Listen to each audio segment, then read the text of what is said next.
तो आज हम देखने वाले हैं अकाउंट्स ऑफ इलेक्ट्रिसिटी कंपनी। इस चैप्टर पर थ्योरी देख रहे हैं। तो इसके पहले हमने एक वीडियो बना के रखी है, अगर आपने उस वीडियो को नहीं देखा है तो पहले उसे देख लीजिएगा और फिर आप इस वीडियो को देख लीजिए।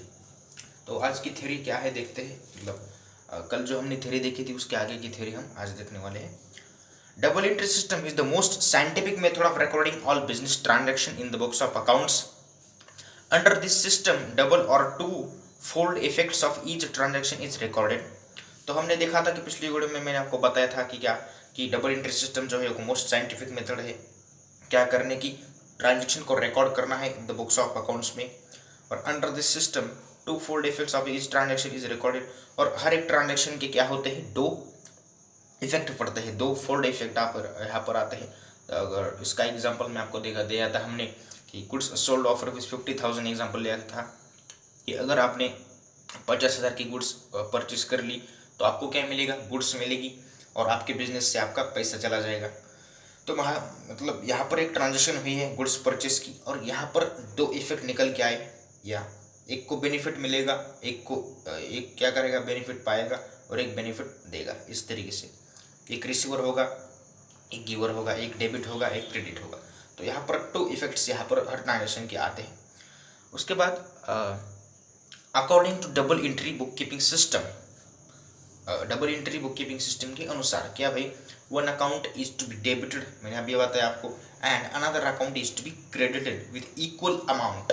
क्या करना है आपको इस सिस्टम के अनुसार। ये सिस्टम ये ऐसा कहती है, क्या कहती है भाई कि एक अकाउंट को अगर आपने क्या किया है डेबिट, तो आप दूसरे अकाउंट को क्रेडिट करेंगे और वो भी इक्वल अमाउंट से। बिल्कुल। अब देखो फिर वही एग्जाम्पल लेते हैं हम, गुड्स परचेस ऑफ ₹50,000, ये हुआ आपका ट्रांजेक्शन। अब इस ट्रांजेक्शन में आपके दो अकाउंट निकल के आएंगे, परचेस अकाउंट और कैश अकाउंट। अगर आपने गुड्स कैश में परचेस की है तो कैश अकाउंट आएगा, और अगर आपने गुड्स चेक से ये की है, मतलब आपने अगर चेक्स पे किया है सामने वाली पार्टी को, तो वहाँ पर बैंक अकाउंट आएगा, मतलब कैश ऑब्लिक बैंक अकाउंट। इस तरीके से तो एंट्री क्या बनेगी, purchase account debit to cash oblique bank account, ऐसा। तो एक अकाउंट आपका हो गया डेबिट और एक हो गया क्रेडिट, और equal amount purchase account debit. आप जब इसकी जर्नल एंट्री करते हैं तो वहाँ पर 50,000 लिखेंगे डेबिट, और नीचे क्या है कैश अकाउंट, तो उसके क्रेडिट साइड में लिखेंगे, तो दो अकाउंट आपका इक्वल बनेगा, इक्वल अमाउंट बनेगी। ओके, तो समझ रहे हो आप, मतलब क्या क्या हमने देखा कि अगर नहीं। आई होप, मुझे लगता है कि आपको सब कुछ समझ में आ रहा होगा, या फिर भी अगर आपको कुछ समझ में नहीं आ रहा है तो बेशक आप कमेंट कर सकते हैं, आपके कमेंट का रिप्लाई दे दिया जाएगा।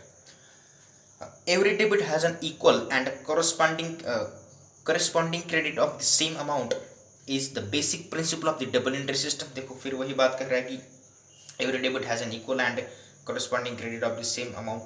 डेबिट को जो अमाउंट दी है वही क्रेडिट साइड को लिखनी है।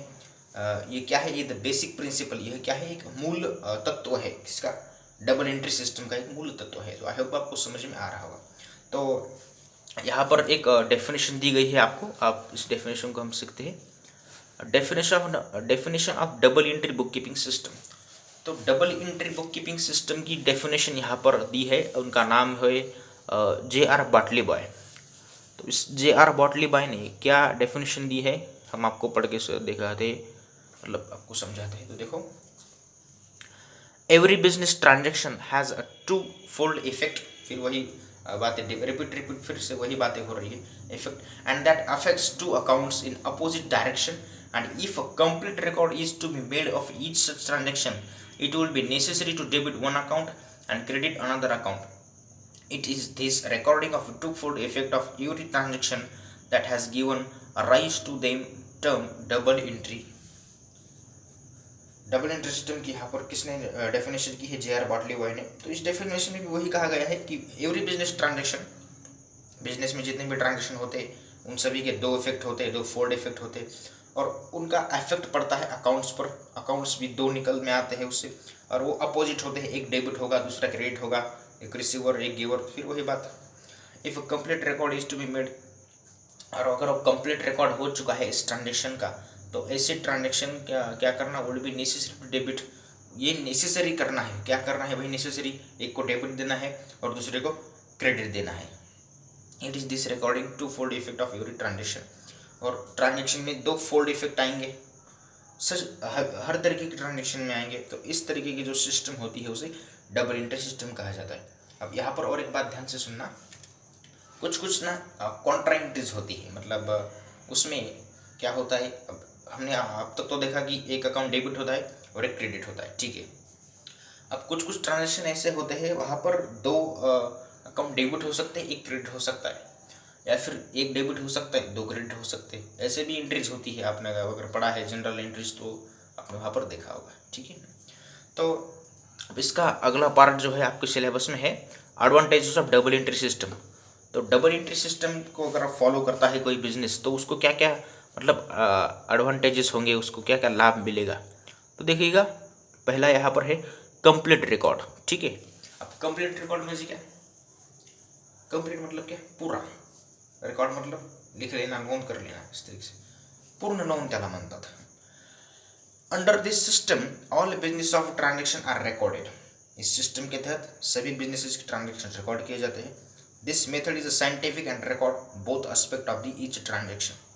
यह एक साइंटिफिक मेथड हमने पढ़ा है, और इस डबल एंट्री सिस्टम में क्या होता है कि both aspects of each transaction, her transaction के दो एस्पेक्ट जो होते हैं उन्हें रिकॉर्ड किया जाता है। One is debit another is credit, इस तरीके से। तो मतलब कुल मिला के बात यह है कि कंप्लीट रिकॉर्ड यहाँ पर होता है। उसके बाद दूसरा यहाँ पर एडवांटेज क्या है उसे देख लेते हैं। 1 मिनट, ओके। तो दिख रहा है क्या आपको अभी, या एक्यूरेसी। तो देखिएगा एक्यूरेसी यहाँ पर आपके लिए दूसरा क्या है, एडवांटेजेस है। एक्यूरेसी मतलब क्या, अचूकता, त्याला मराठीत अचूकता असं म्हणतात। In this system both aspects are recorded in the books of accounts, so it gives a complete accuracy in accounting work. It also check arithmetical accuracy। देखो इस सिस्टम में क्या होता है, दो एस्पेक्ट हमने अभी देखा, दो एस्पेक्ट रिकॉर्ड किए जाते हैं इन द बुक्स ऑफ अकाउंट्स में। आपकी जो अकाउंटिंग की बुक्स होती है, जर्नल, लेजर, ट्रायल बैलेंस, सब कुछ, तो वहाँ पर आपके दो एस्पेक्ट्स रिकॉर्ड किए जाएंगे, डेबिट, क्रेडिट, रिसीवर, गिवर, ये सब कुछ मैंने बताया आपको। तो वही बात है, रिपीट हो रही है। उसके बाद क्या कर रहे हैं कि it gives a complete accuracy, और ये क्या है, आपको पूर्ण सत्यता देता है कि हाँ भाई ये सच है, जो रिकॉर्ड किया है वो बिल्कुल सही है। इन अकाउंटिंग वर्क है, उसमें सब कुछ कंप्लीट एक्यूरेसी वहाँ पर होती है।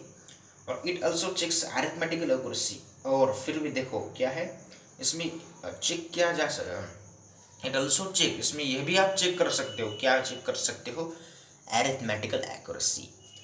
Now see it, arithmetical accuracy मतलब क्या चेक कर सकते हो आप, अमाउंट चेक कर सकते हो, उसके वाउचर्स चेक कर सकते हो, उस ट्रांजेक्शन से रिलेटेड, ऐसी बात वो कर रहा है। उसके बाद देखो बिझनेस रिझल्ट्स, व्यवसाय निष्पत्ती त्याला मराठीत असं म्हणतात। म्हणजे काय परिणाम होतो, काय निकाल येतो त्याचा, जर तुम्ही दुहेरी नोंद पद्धतीचा जर वापर केला तर काय होतं। All expenses, losses, incomes, gains, liabilities, assets, पुन्हा काय, debtors and creditors, all these transaction are recorded. Therefore, it helps to find out accurate business results of a particular accounting period। देखो सभी एक्सपेंसेस यहाँ पर रिकॉर्ड किए जाते हैं, losses, incomes, gains हो गए, आपकी लाइबिलिटीज हो गई, असेट्स हो गई, डेटर्स, क्रेडिटर्स, इन सभी का यहाँ पर रिकॉर्ड किया जाता है। और इन सभी चीज़ों को अगर आप रिकॉर्ड करोगे, जाहिर सी बात है कि आपकी बिजनेस का जो मतलब आपकी जो अकाउंटिंग होगी सब कुछ, तो वो बिल्कुल ट्रू होगी, क्योंकि आपने सब कुछ रिकॉर्ड किया है ना। तो आपको एक एक्यूरेट अमाउंट मिलेगी कि भाई कितना प्रॉफिट हुआ है, बैलेंस शीट में कितना कैपिटल है, कितना असेट है, सब कुछ आपको वहाँ पर आपको देखने को मिल जाएगा।